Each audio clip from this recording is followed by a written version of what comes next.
Hello, everybody, and welcome to this first inaugural virtual symposium. Welcome to everybody in America, in Thailand, in China, in Bhutan. I'm Dr. Kritzer, Jeff Kritzer, and it's so exciting to see everybody.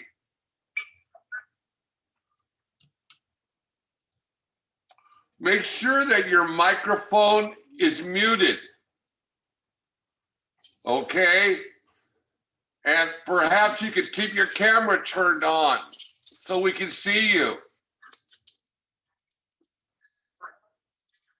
If you have any questions, you can click on the chat and you can type your questions in English, in Thai, in Chinese, and we have people that can translate. Okay?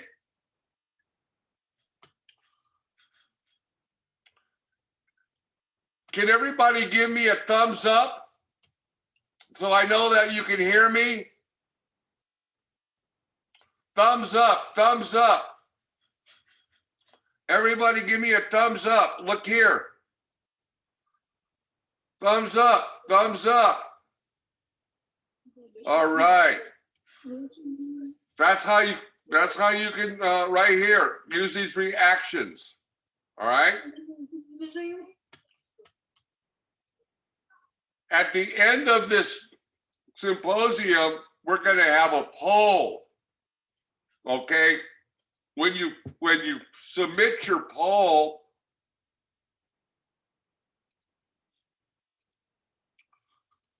you're going to get a certificate. Okay.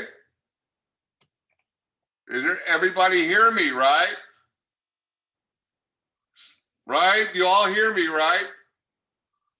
Give me a thumbs up. Okay. So this is our program for today.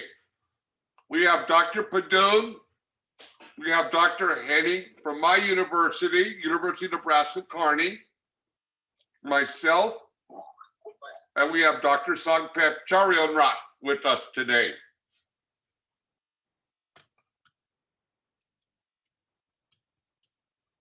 So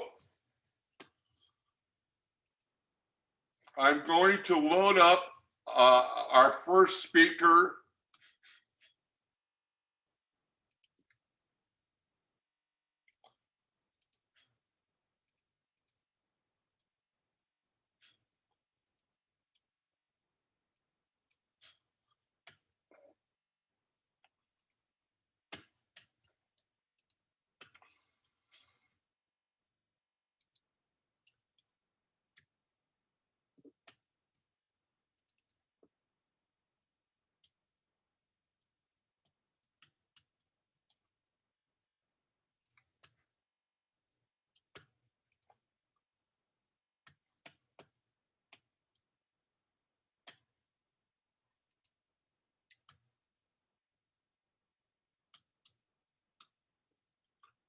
Can everybody see that screen?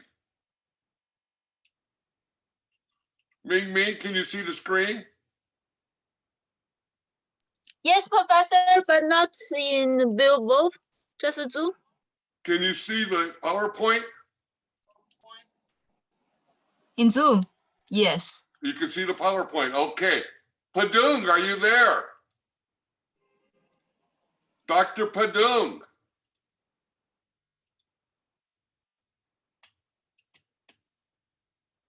Padung. Dr. Padung.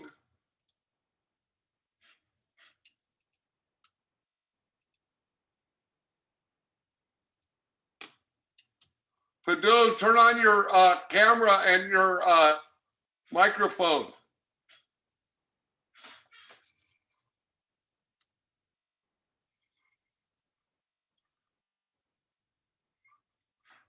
Padung, are you there?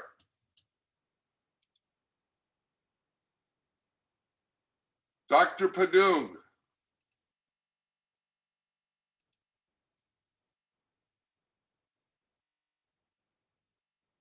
Hello? Dr. Padung, are you there?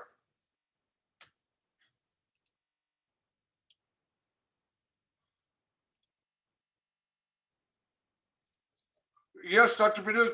Yes, turn on your microphone.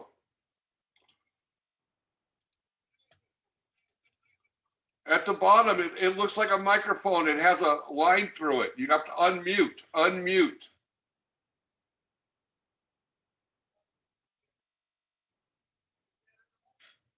Can everybody hear Padung? Hello? I hear you.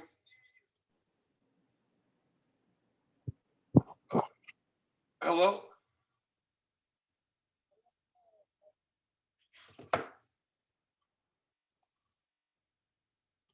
Ming Ming, can you hear Dr. Padung?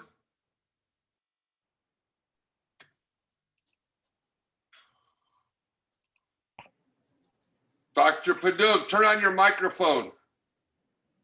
I cannot hear anything from Dr. Padung.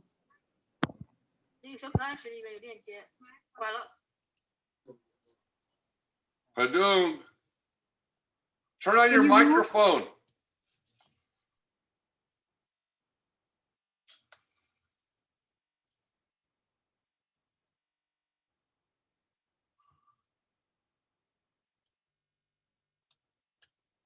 Turn on, you have to unmute your thing.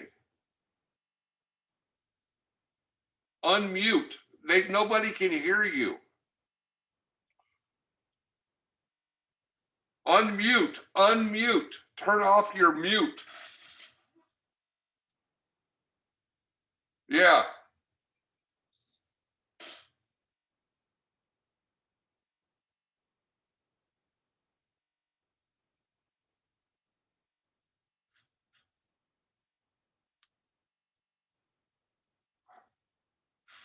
Hello? You have to unmute your Zoom. Unmute your Zoom. Unmute. Nobody can hear you.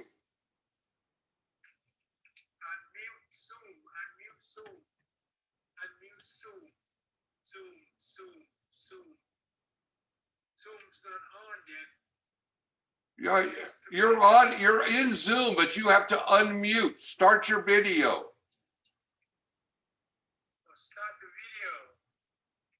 And unmute. Unmute.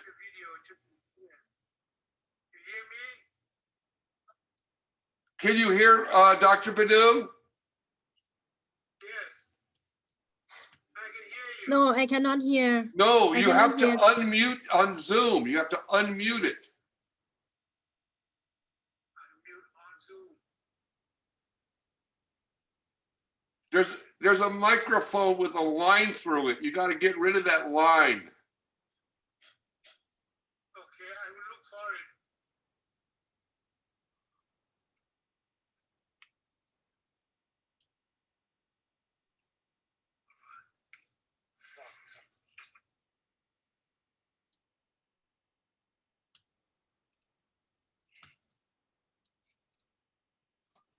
Talk again.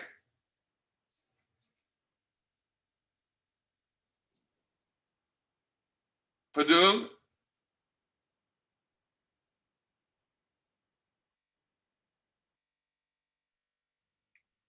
Hello? Hello, you hear me? Does anybody hear Dr. Padung? You have to unmute. I'm talking. I have to look for it. I'm looking for it. I'm looking for it. I'm looking for it. Oh my God. Terrible, huh? My God, my God. Can't find it. I can't find it.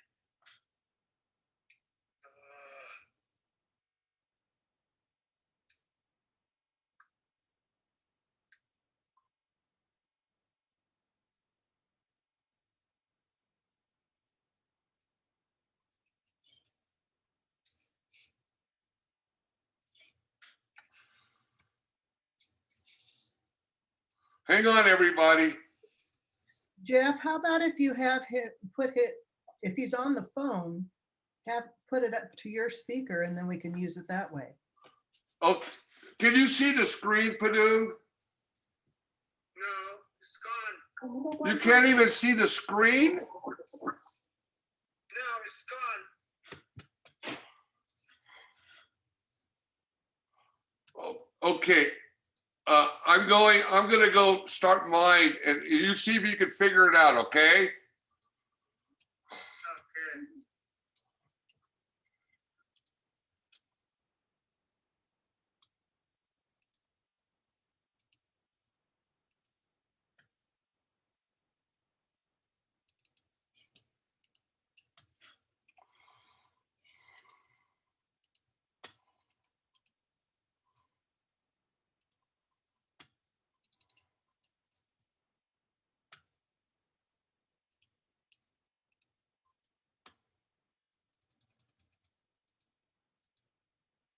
Can everybody see my screen now and hear me? I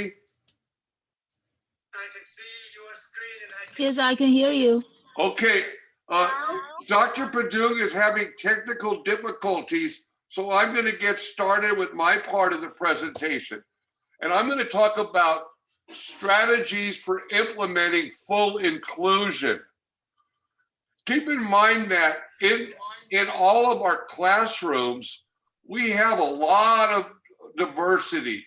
We have, for example, in a 5th grade classroom, we might have kids who are 1st grade readers. We might have kids who are 10th grade readers. And we might have kids who are good in math. We might have kids who are not good in math. And so what we have is, can everybody see my screen? Okay, so what we have to do is find ways of reaching people with diverse skill sets. I'm Jeff Kritzer. I come from the University of Nebraska-Kearney. There's our chancellor right here. I've been on the faculty here. This is my 14th year. So when we talk about inclusion, we might be talking about co-teaching. We might be talking about response to intervention. Those are all the same things.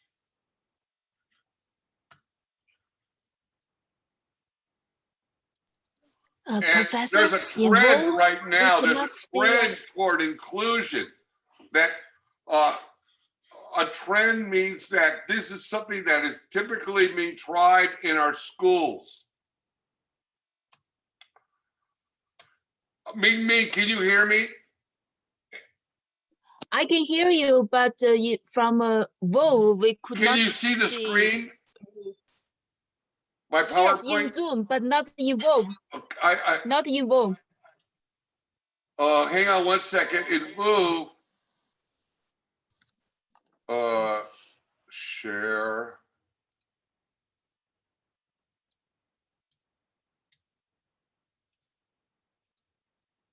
Okay, so Yes, I can see it.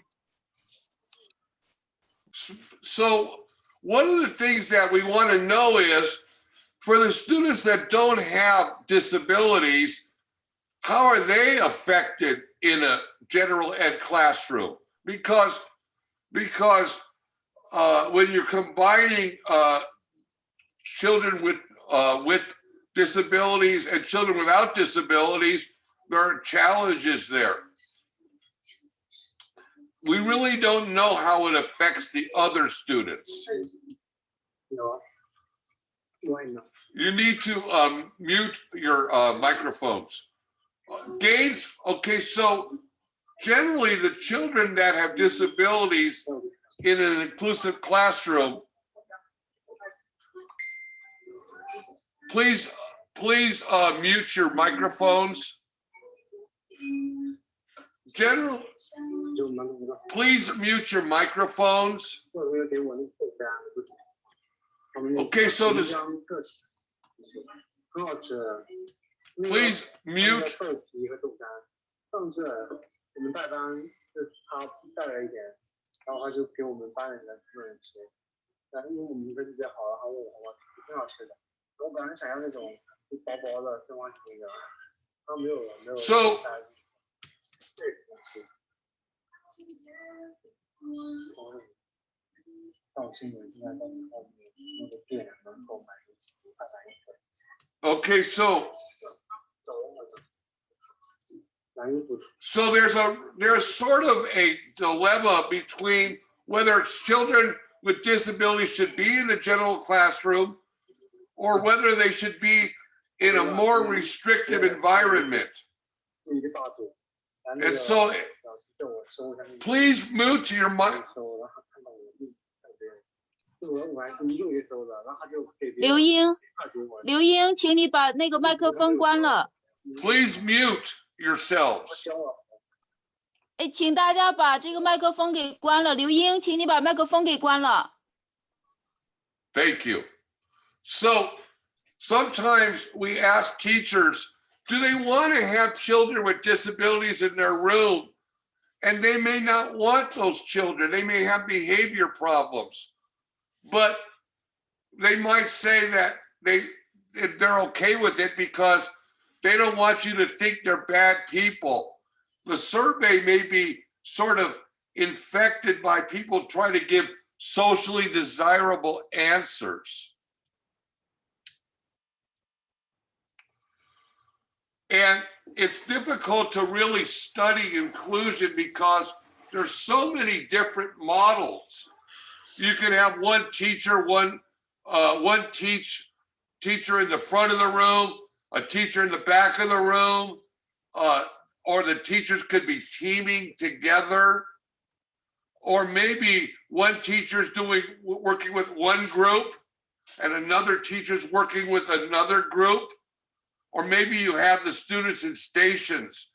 So when people talk about inclusion, it's hard to research it because there's so many different models.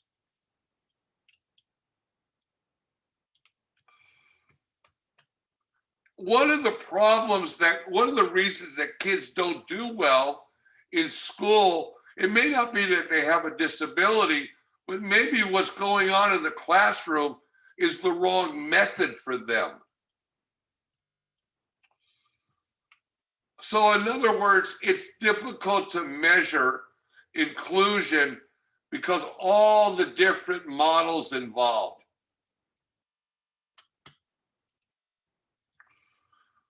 One problem is many classrooms, they don't differentiate instruction. So a third grade classroom, not everybody's at the third grade level. And some schools, they don't like teachers to use second grade material or fourth grade material in a third grade classroom. So that's a problem. You can't run a good inclusive classroom if you don't differentiate the instruction. There's a large range of abilities in every general ed classroom. Some kindergartners come to school and they can read. Some first graders come to school as total non-readers.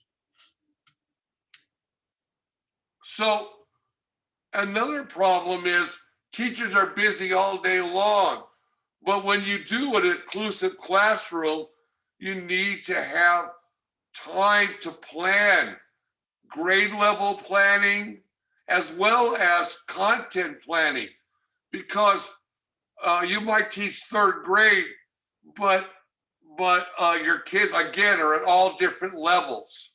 So it's not enough to meet with only third grade teachers, because you need to be familiar with the academics in all grade levels if you're an inclusive classroom.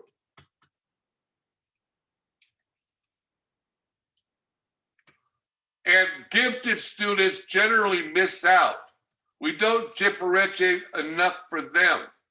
And gifted students can become behavior problems if we don't deal with them properly. Teachers need to be familiar with not only their grade level, but other grade levels as well. We're asking a lot of our beginning teachers. So, and who are the kids that need help in our rooms? They might be low income. They might be second language learners. They might be students who don't like school anymore, disengaged. Maybe they're quiet little girls and they don't ask for help. Maybe they're not inclined toward academics. Maybe they work better with their hands. There's a whole variety of students that need help. Give me a thumbs up if you guys are all with me. Give me a thumbs up. Hello? Who's with me now? I need a thumbs up. All right, okay, I got one. Thank you. So we got to figure out what's the problem in the room. What's the problem? Is the problem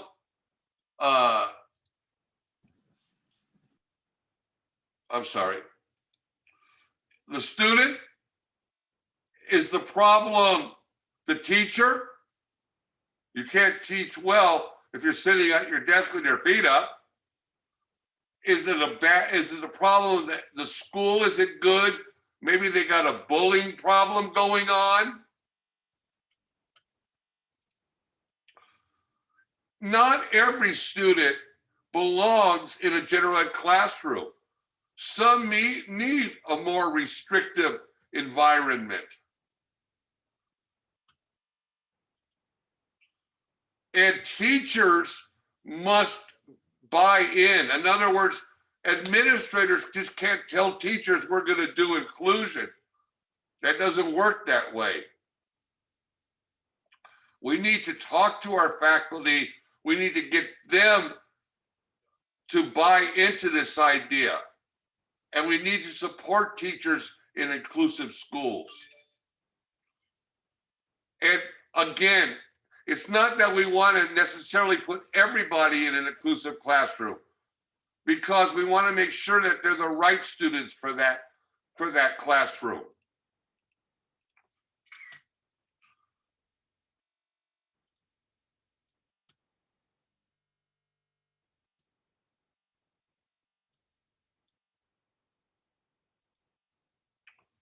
We need to praise our teachers when they do a good job with inclusion.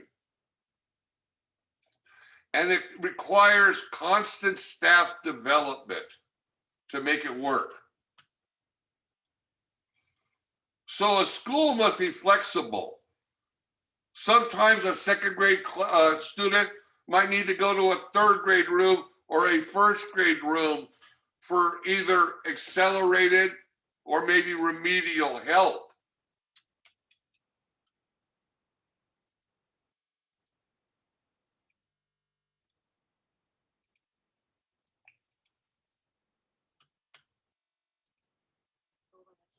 And so good teachers and good schools, they make adaptations for students. Please mute yourself.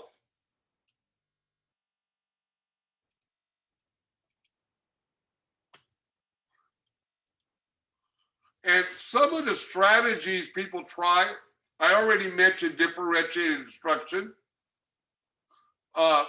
Peer tutoring, you might put a good student with a student not so good and have them help that student.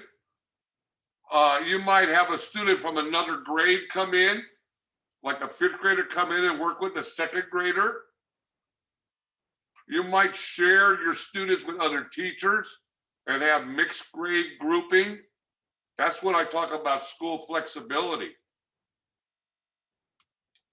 Maybe the teacher will work one-on-one with the student before school, after school. And we also need to be able to work with our parents, because not every parent knows what's best for their child in school.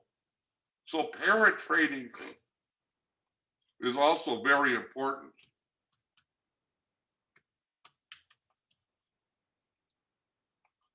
Behavior reward system, a good system in the classroom. These are all things that good teachers do in good schools. Maybe the students should sit next to you. Preferential seating. Perhaps you want to do a little lesson with a small group before you teach the whole lesson. That's called pre-teaching. Excuse me. And also teachers have visual charts around the room.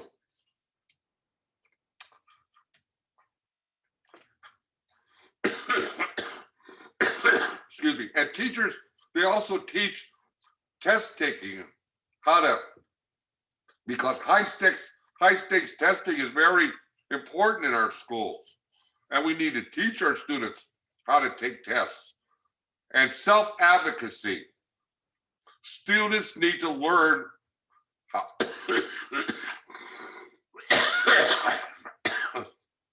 excuse me, how to ask for help.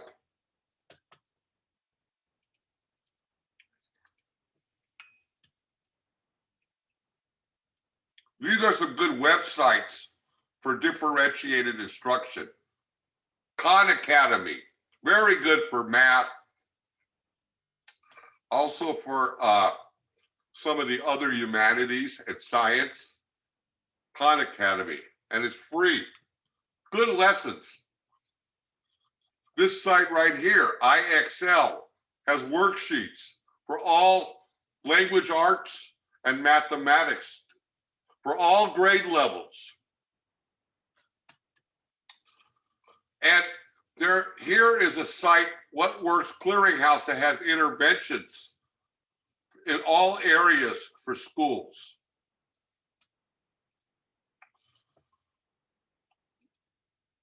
This is my email address. And if you want a copy of my PowerPoint, just send me an email.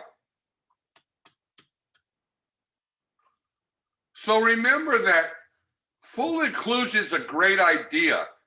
It takes a lot of work to do it well. And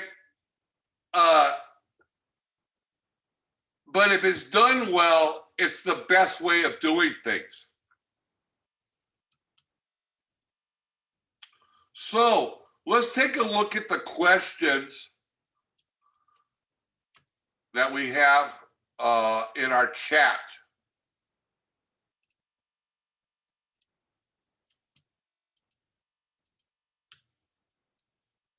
Okay.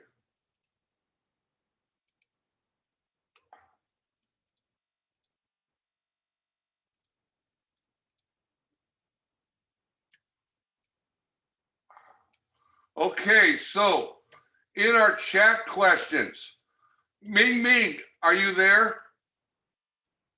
Yes, Professor, there is Okay, one are question. there any questions in Chinese that people have asked?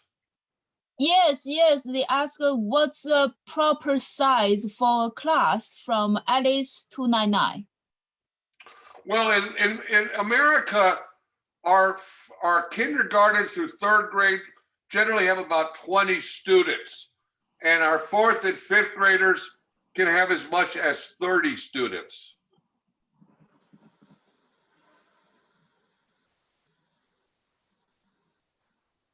Other No more questions? question. No.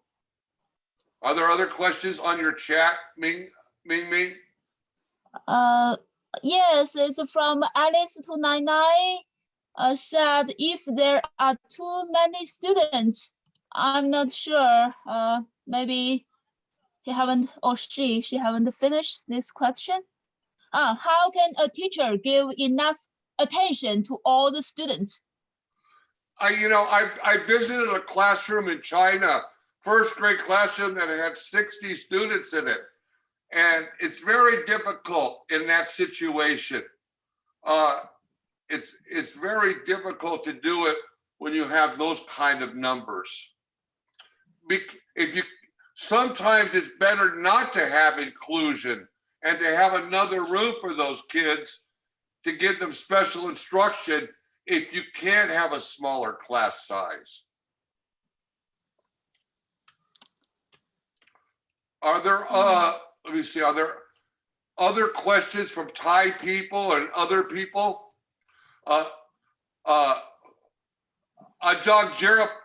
Chano, are you there? Yes, I'm here. Are there, hi, how are you? Everybody, this is my friend and colleague, Uh-huh. Jira Chano, my friend phone. And did you have any questions on your side of the chat? Yes, so it's quite complicated when in the real situation. It's hard to practice, or the concept is good, but in the real class, even in the mix of the student, some of them may have disabilities, but they're not diagnosis to be a special student. So do you have the case that for success in inclusive setting? Do I have the what? The like example case that or the successful inclusive setting? Because from my observe that in the real situation, it's still hard to manage. Because a lot of times people implement inclusion and they don't allow for the people to do the planning to do it right. So it's sometimes inclusion is worse than a small class. If you don't do it right, it can be chaos and kids could get ignored.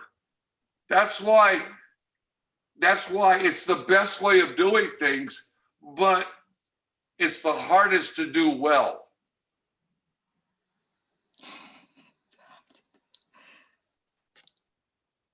Even in the class, general class, some of students, they disturb the class, always make a disturb that is problem. Other students, they don't have attention in the lesson. That is problems. Sometimes the reason that kids disturb the class is the work is too hard or too easy. And if the teacher is really good at it, if the co-teachers are really good at it, you won't have that problem. It just takes a lot of planning, and the work has to be, the academics has to be at their grade, at the right level. A third grader that can't read needs first grade work in a third grade classroom. It has to be done right.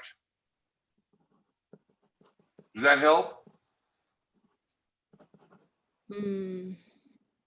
Maybe it depends on the situation and depend on the teachers. Right. Manage or can control the class, because even in the general class, the student can say, oh, this teacher can control the class, but this teacher cannot, something like that.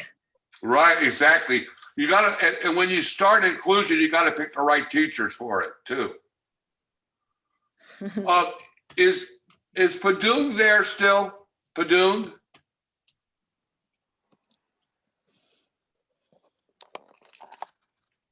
Padung? I think we lost John Padung. Let me see. Let me try one more time.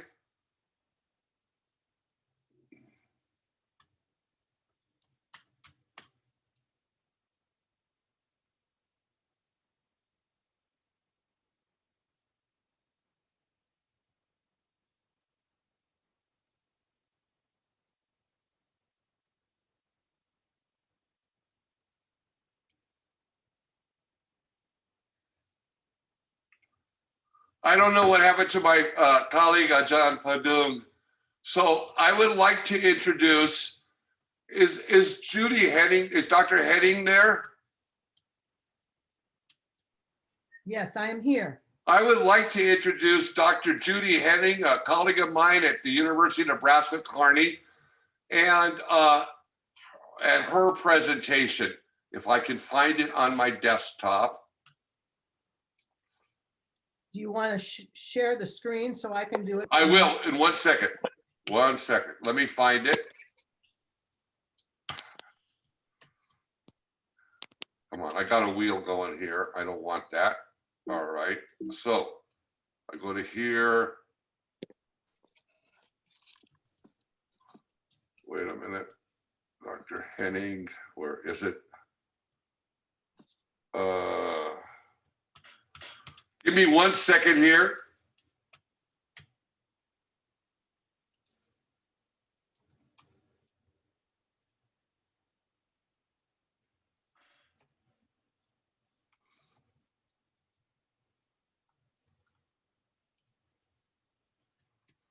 Come on. And 1 second.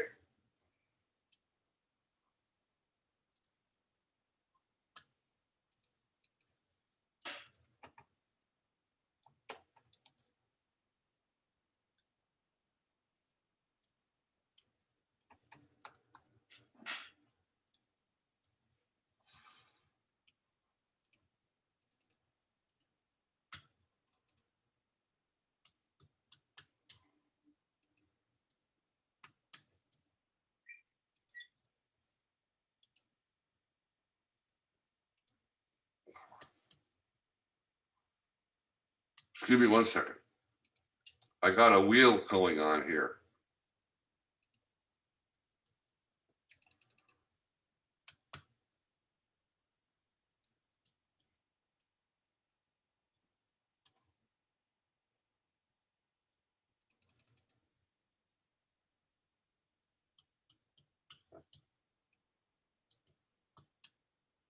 If you make me a co-host, I can use my screen. Okay. Where's, okay. Go down to share screen or go down to participants. Okay, wait 1 second. I gotta find that window. Hang on. I don't know what happened here. I'm not gonna panic. Wait, where is it? Come on. Oh, here we go. Yes. Go down to participants. Where's, okay, let me get rid of that. I don't see participants. Down at the bottom, just click on participants and over. It on the doesn't right- say that. Okay, I got to get rid of the chat then. Wait. No, Okay. it's just to the left of the chat, or it should be. Okay. Click on that and then go up to Judy Henning, more. Okay, 1 second. I'm not getting. Okay, participants. Okay, and then here we go. I'm finding it. Okay. And you make, Make co-host. there you go. Okay. Here is Judy. All right. All right, so I'm going to share my screen with you.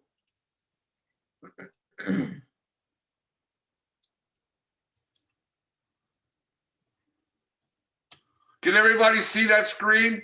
Ming Ming, can you see it? Yes, from Zoom, but here, whoa, we could not see it. Okay, hang on, hang on. One Thank you, second. Professor. 1 second.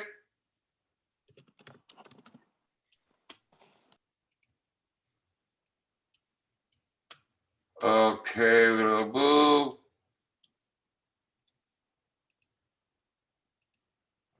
How about now? Can you see it? Yes, yes, thank you, Professor. All right. Go ahead, Judy. All right, I'm Judy Henning. I'm from the University of Nebraska-Kearney, and I'm going to talk today about information literacy, thinking like a fact checker. With all the information that's out there, we need to make sure that our students are good consumers of information. I received my doctorate from Grand Canyon University I am currently assistant professor at where I teach graduate classes for teachers who want to become school librarians. Prior to this, I retired in 2018 from the public school system, where I had 35 years of teaching experience, where I taught language arts in the middle school, high school English, journalism, and then I was also the school librarian and director of the Kearney Public Schools libraries for over 10 years. So recently, like last May, some of my colleagues and I published a book called Information Literacy and Information Skills Instruction, New Direction for School Libraries. This is a book that has a lot of theory about how important it is to make sure that students know how to find information, know if it's the right information to answer their research questions, and know that the information is correct. All kinds of theory in this book. But today, I'm not going to talk about theory. I'm going to talk more about actually getting your students to question the information that they have. We're living in the information age. And according to an article in Forbes magazine, there are 2.5 quintillion bytes of data created each day. In the last 2 years alone, 90%, now think about this, 90% of the data that the world has, 90% of the data in whole has been generated. We conduct more than half of our web searches from a mobile phone. We have more than 3.7 million humans who use the internet. And we have Google now processes more than 40,000 searches a second, which means 3.5 billion searches every day. I'm going to get rid of this. Okay. Okay, what do we need to do? We need to teach our students to be good consumers of information. With all this information, what do they need to do to make sure the information that they are consuming is good? And we need to begin this in elementary, and we need to keep going as they go through the years. Information research process. Right now we are in a student-centered, inquiry-based learning, because that seems to be a teaching strategy that is successful. No longer do we have the teacher-centered classroom, but instead we have students who are taking ownership of their knowledge by doing research projects, research papers, so that they have a deeper understanding of critical thinking, evidence-based reasoning, and creative problem solving. Students now are creating knowledge instead of just consuming it. I'm going to talk to you today about a free curriculum that's available from the COR Stanford. It's the Stanford History Department has come up with a curriculum called Civic Online Reasoning. And it's really a curriculum that everyone really seems to be able to use in all disciplines. This is what the website looks like here. And if you notice in the upper right-hand corner, you can sign up. You do have to sign up in order to get the free lessons. But it's click on the white button, and this is what will come up. You don't have to put in a lot of information, just your first name, last name, your email address, and then have a password, and hit submit. Okay. Once you have that, when you go to that website, you can actually access the lessons, and it's all free. Oops. Okay. Well, I had a wonderful video here. Let me see if I got, there it is.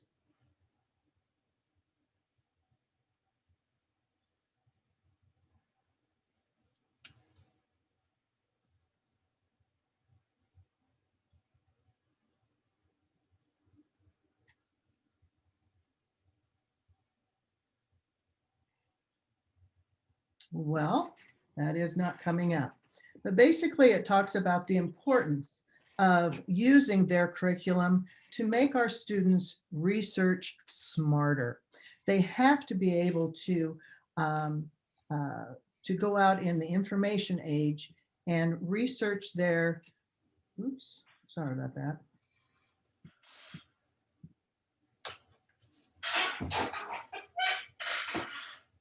Oops, now I'm, okay. Let's see. There's some reason, oh, here we go. Okay. Okay, and the reason that Stanford came up with this is because middle school to college students seem to be easily duped. You know, if they found it on the internet, they were really willing to believe it. A survey of thousands of students found that 82% of middle school students mistook advertisements for news. And high school students took an image posted anonymously on a photo sharing site as evidence of the ecological effects of nuclear disaster. Okay, I thought this was interesting. This Sam Weinberg is the one from the Stanford History Educational Group, and he's the one that started this. He said, our students are speeding along the information superhighway without a license. Before letting them loose, let's at least make sure they've passed the driver's test. Okay, well, this is another video, but I don't think it's going to work. So, okay, so the three things, the civic online reasoning. Now you used to, and I even used this teaching strategy when I was teaching high school kids to be good consumers of information. There used to be a long checklist of things that you had to do. And I was kind of, I would have my kids who were doing just a Google search. If they found something just doing a Google search, I made them fill out and that worksheet to make sure that the information they got was accurate, because Google is filled with good information, but it also has some false information that's out there. So, but this particular civic online reasoning has narrowed it down to three different reasonings. First of all, who's behind the information? You need to get out of the article that you're researching and find another article on the person or the association, professional association, that is putting the information out there. What are their credentials? If it's an individual who is well thought of, people have a lot of respect for, you're going to find all kinds of biographical information about that individual. If you can't find information, or if the author of the information is very difficult to find, you probably better rethink using that, because it might not be true. So who's behind the information is the first of the three questions you need to ask yourself when you are getting information online. Second, what is the evidence? What evidence does this show? What evidence proves that what they're trying to do, trying to have you do, makes you believe that the information is true? Is that evidence flawed? Is that evidence accurate? What is it? What is the evidence? And then third, what do other sources say? Now, we've all done research before, and we know that the triangulation of data is important. You need to find at least two other places that verifies the information that you are looking at is true. That triangulation of data is very important. Okay, this is a worksheet. I have actually linked it up down here for you.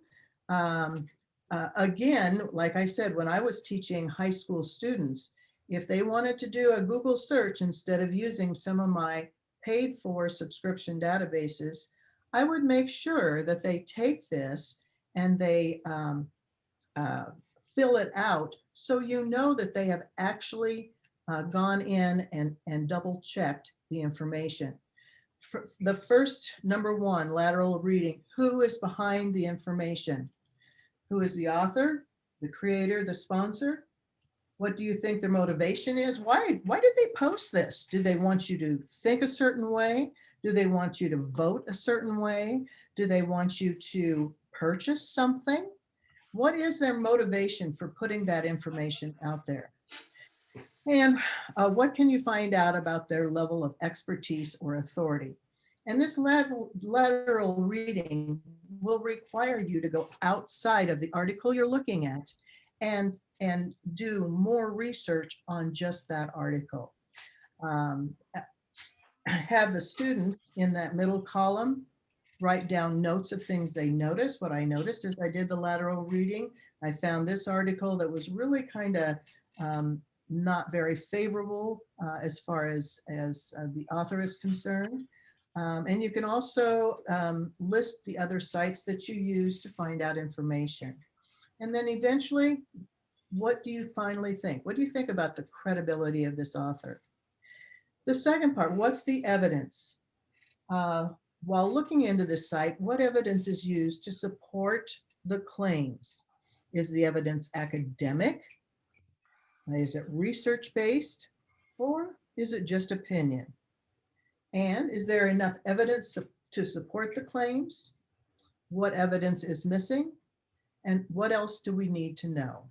All of these things you need to do to be a good fact checker of online information. And the last thing is, what do other sources say? Cross-checking again, the triangulation of data, compare the claims in one to another to make sure that this is information that is accurate. Now this, like I said, this whole worksheet here, the link to it is down at the bottom and you can actually print this off. Okay, and I've talked a little bit about this already. Here's the lateral reading, who's behind the information. I just cut those out, cross-checking, and here's a student lesson that we're going to look at. Now, maybe some of your schools and some of your countries do have Saturday school, but mandatory Saturday school. This is just a fictitious lesson. Imagine that your school is thinking about starting a new policy, mandatory Saturday school for everyone. That means that all students would go to school Monday through Saturday. Sunday would be the only day off from school. The school board wants to hear from students about their opinions on the proposed policy. When you share your opinion with the board, you want to make sure you have sources and evidence to support it. That's what we're going to do today. Now, there are some things about this. This is a lesson I actually took from the Stanford group. There's some things about this that I wouldn't have included, but I think students would, and so I guess we'll look at it. Okay, look at this. This is this is a tweet that they found, and it comes from the Project for More Learning. And it explains that they are really for this. 6 days of school would be absolutely wonderful. And you don't know anything else from this particular tweet about the Project for More Learning.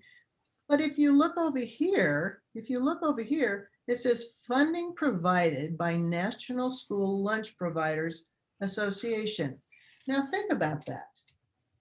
Is that a conflict of interest? Would the National School Lunch Providers Association be happy if there was one more day for them to fix school lunch for students and make a profit? Probably. So here's a discussion for this, the conflict of interest. This is actually what you would see there if you had your students evaluate that tweet. Okay. Now this is source B. Now look at, again, we have social media. Now there are kids that really rely on social media for their news. We're going to talk about the disaster that can happen because of that. So we have a great coffee, loves his sports, loves his weekend sports. He represents the Community Sports Alliance. He has this wonderful Facebook page. And he says, oh, I don't want the kids to go, sorry. I don't want the kids to go to school on Saturday because that's the day that we do all our intramural sports. So again, is there a little bit of a conflict of interest? Probably, because he doesn't care. But so far, we haven't looked at anything that would really say evidence that would show that going to school on Saturday would improve your learning, would increase student academic achievement. Okay, here's the discussion about that. Okay, and the last is a blog. Now, once again, a blog is not necessarily for factual information, but it will give you some background. And this is from Dr. Turner, who is a local professor. And this is her thoughts. The Program for International Student Assessment, PISA, has shown that the United States does not score well on those tests. And if there's anything that she would like, it's for us to improve on our average scores. So she says, I'm all for it if it will increase academic achievement. Have any of those shown us that it would increase academic achievement? No, we've just had 3 different opinions of what Saturday school can do. Okay, this brings us to subscription databases. Now, I'm not sure what you have in your countries, but probably the biggest subscription database that most high school and college students use is EBSCO. Wonderful place to go to plug in some of the terms that you can use to find what about Saturday school. You can put in Saturday school, academic achievement, find research based articles that will either support that we should have Saturday school, or if the gains in academic achievement are just marginal, maybe it's something we don't want to have. So subscription databases, this is where you're going to get your research, the studies that either say yay or nay. This is a good strategy to increase student academic achievement. This has been a recent, like this summer, Pew Research Center. Americans have a tendency to just get their news from social media. Now, I can't tell you how disastrous this can be. If you get just from social media, you don't compare it to website news or cable TV or local TV, network TV or radio. So you have to think about Americans who mainly get their news on social media are less engaged and less knowledgeable. Let's find out what can happen when you use social media. In 2016, a tweet went out about an underground sex trafficking youth going on in Washington, D.C. in the basement of Comet Pizzeria. This was put out on Twitter, WikiLeaks, several other social media sites, and it outraged an individual who thought, I am going to put an end to this. I can't understand why this is not happening. So he went with his gun into Comet Pizzeria, fired into the floor and said he was there to help the children. Well, it wasn't the case. It was a false tweet, had no merit, and this individual ended up going to prison. So we need to be very skeptical when we are using social media for our information. We need to, oftentimes a social media tweet, if it supports our political views, if it supports our how we feel about things, we're going to remember that. But we always have to consider the fact that the tweet has really nothing judging it to find out if it is actually true. And so you have to be the judge. You have to take it through the strategies needed to be a good fact checker. Okay, and in conclusion, the illusion of objectivity, pursuing truth is a process. It means without a definitive end, objectivity is in the eye of the beholder. Okay, are there any questions? I'm going to stop sharing my screen.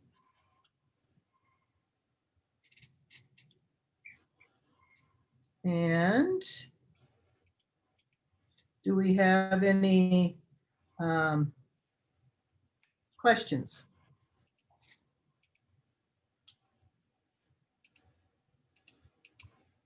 Ming Ming, Now, I don't, Yes, Professor. do you yes, have any questions on your side of the aisle?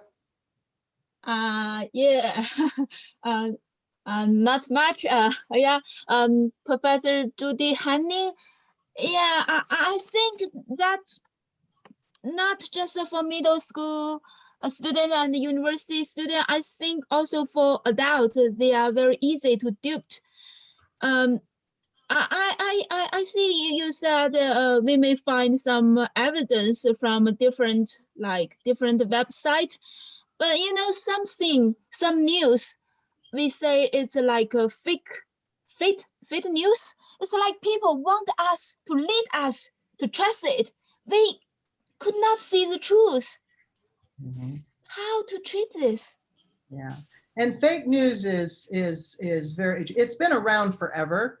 But I think just within the last 4 years, it has become very predominant. And I think a lot of that is because we have so many people who are putting information out there that aren't credible. And so that fake news is something that we always have to contend with. We should always be good consumers of information.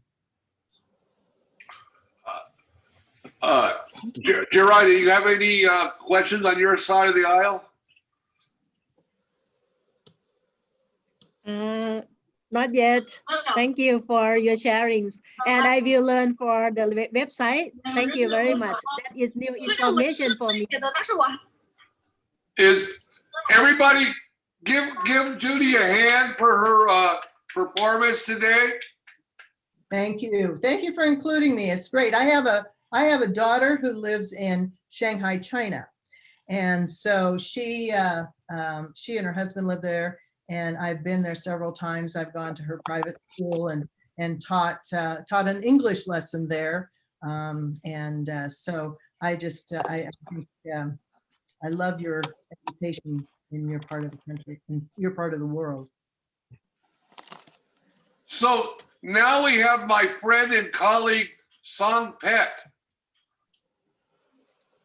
And Song Pet comes to us from Nakhon Ratchasima Rajabat University. We've been working together for a long time. I would like to introduce him. And share his PowerPoint. Hang on.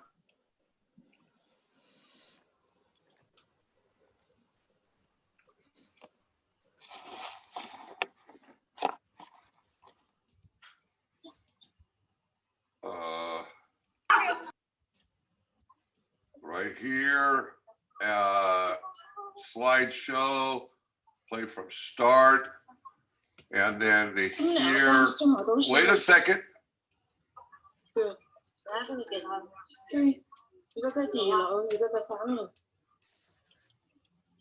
Can everybody?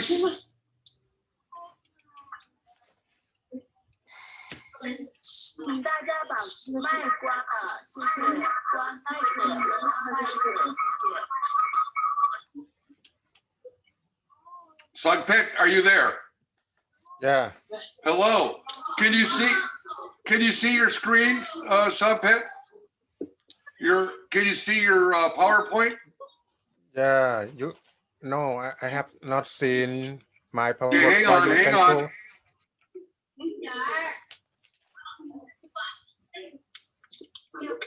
Okay, try again. Share your PowerPoint. Okay.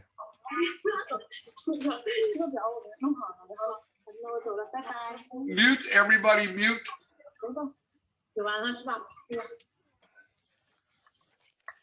Okay. Go. Unmute, unmute, unmute. 请大清关一下麦。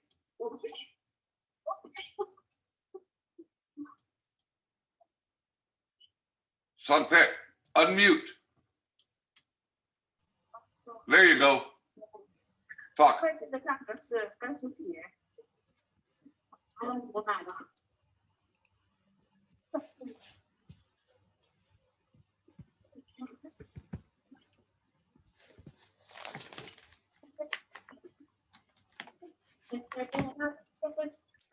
Oh, Okay.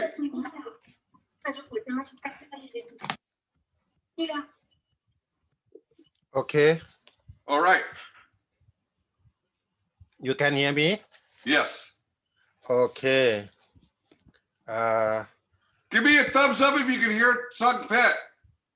Okay, thank you. Go.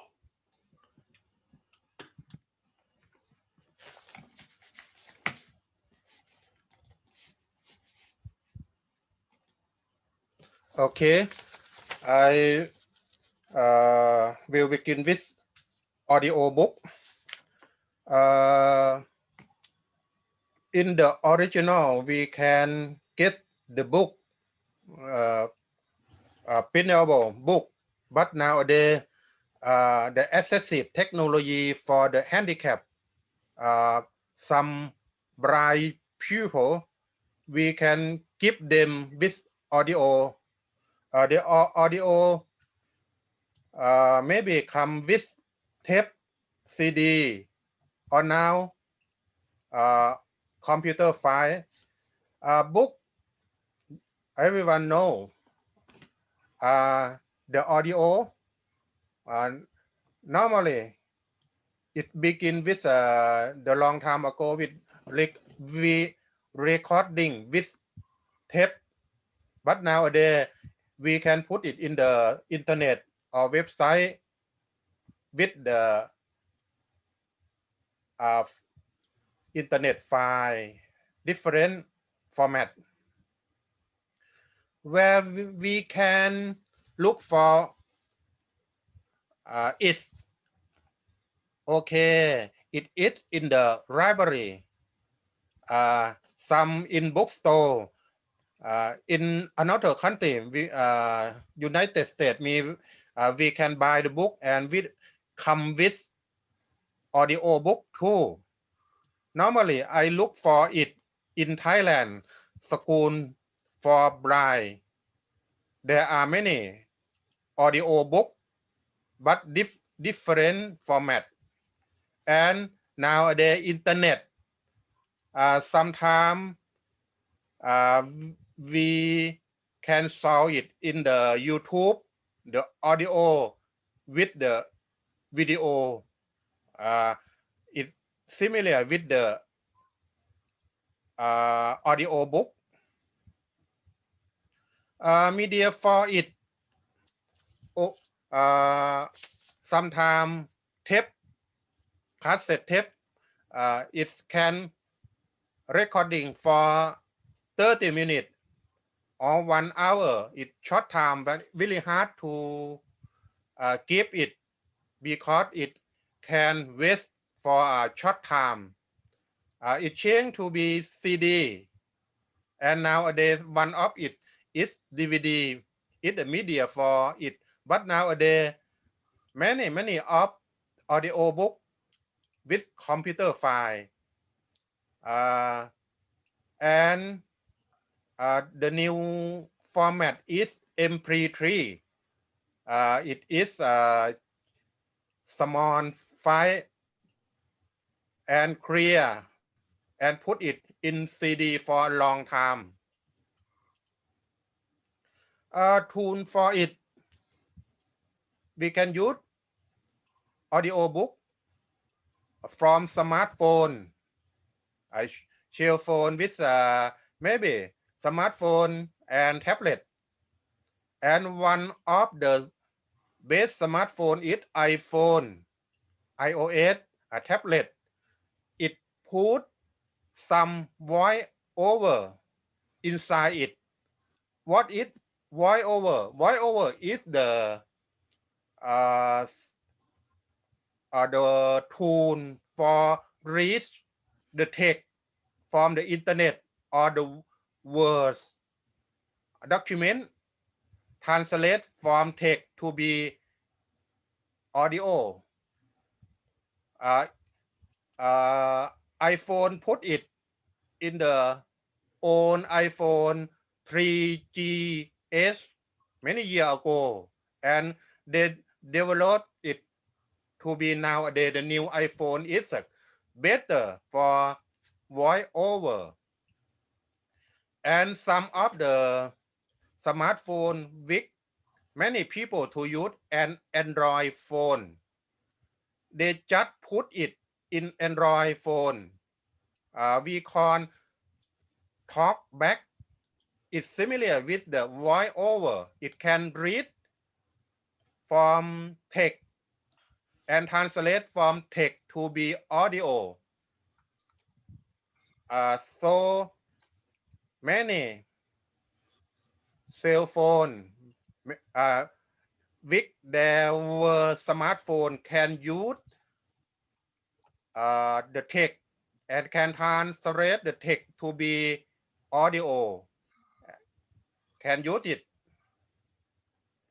Another tool or device we use computer. We can record file or text and Google. The best app for text for make a text. We can use the Google voice typing. We put it and make it to be a text to voice. If we say about the audio book, we can separate to be group the people to use audio. Maybe can make audio one group and can use audio one group to be group maybe the same group, maybe different for the blind people. The normal people can make audio for them. But nowadays I try to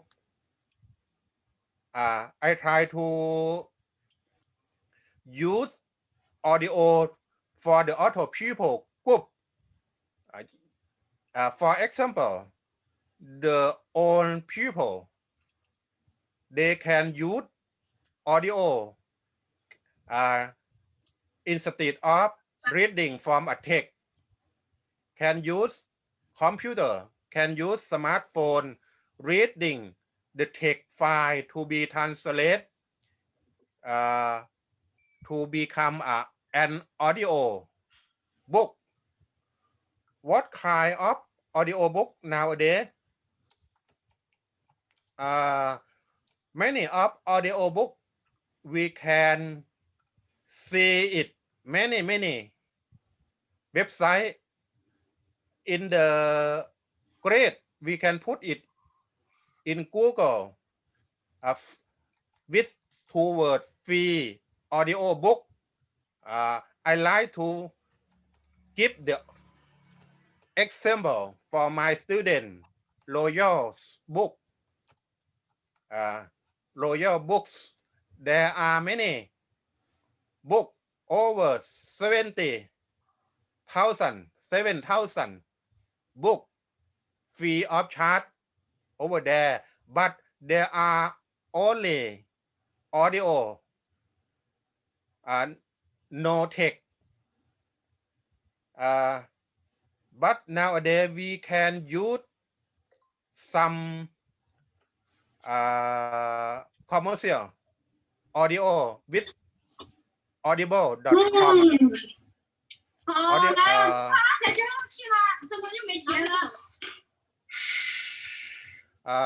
with the audible.com, it's Amazon, the same trader.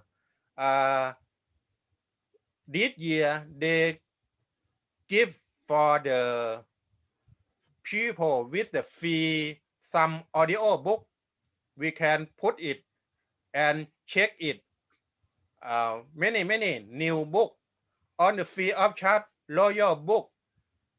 I think the old book, many book, but very old. But the new book, they commercial in audible.com. In Thailand, I try to make audio book for my student. One student, one audio book, and audio book with text word. I want to give them in the website university. For example, in my focus on my student have to read the good book and ancient book and make it with the text, because I have got the text to put it in the smartphone and make the smartphone to translate to be audio. So one student can give me and practice to make audio book, and I will put it in this website in my university. Now it just developed for this semester. So audio book, I think English, there is many website to commercial or free of charge. We can look for in the free audio book. In Thai, I try to give my student to make it in the Google Drive for free. Student have to make one audio, one book, and put it the same. And I put it the same data of audio and text of audio to put Google Drive through. In conclusion, I think audio book, if free of charge or if no more very expensive, it can make the people can let them to book, can get information with the book. Especially in Thailand, there are a few library. They are only in the big city, big town, so the people can use internet to audio book or the book with text and give their device check as a cell phone, smartphone, or computer, translate the book to be audio, and they can use it in the free time, or for example, they can drive car and use audio book the same time, can work and use audio book with the same time too.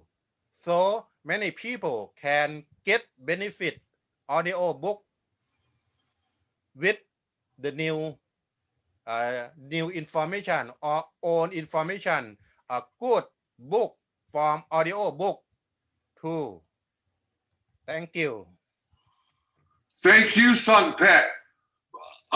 Ming, are we have any Chinese questions for Sung Pet? Not yet. How about Jira? You have any? Are there any questions for Sung Pet?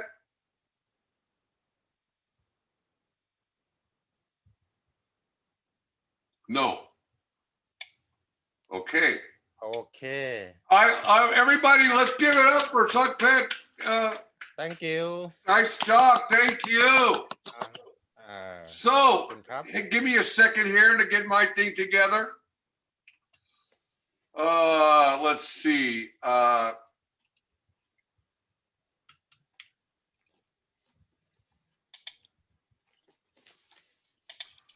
Okay, and then I want to go here. People,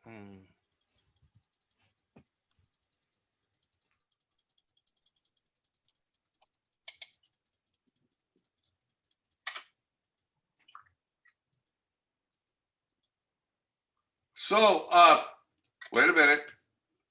Am I sharing the screen?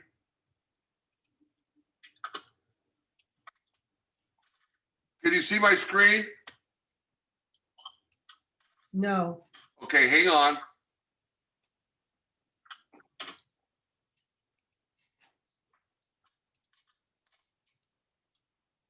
Wait a minute. And then where's the other one? Oh, gosh.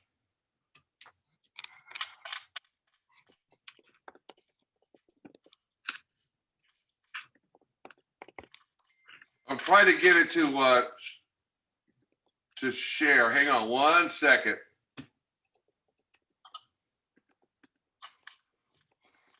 Where is my Zoom thing? Okay. Hang on. Time out. Boy, oh boy. There we go. All right. So I have a poll for you, and when you fill this poll out, I will send you a certificate. Okay? And we have, wait a minute.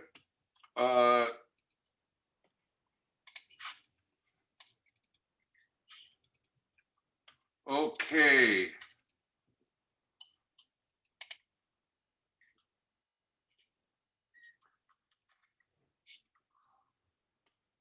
Okay, so I'm going to go to here.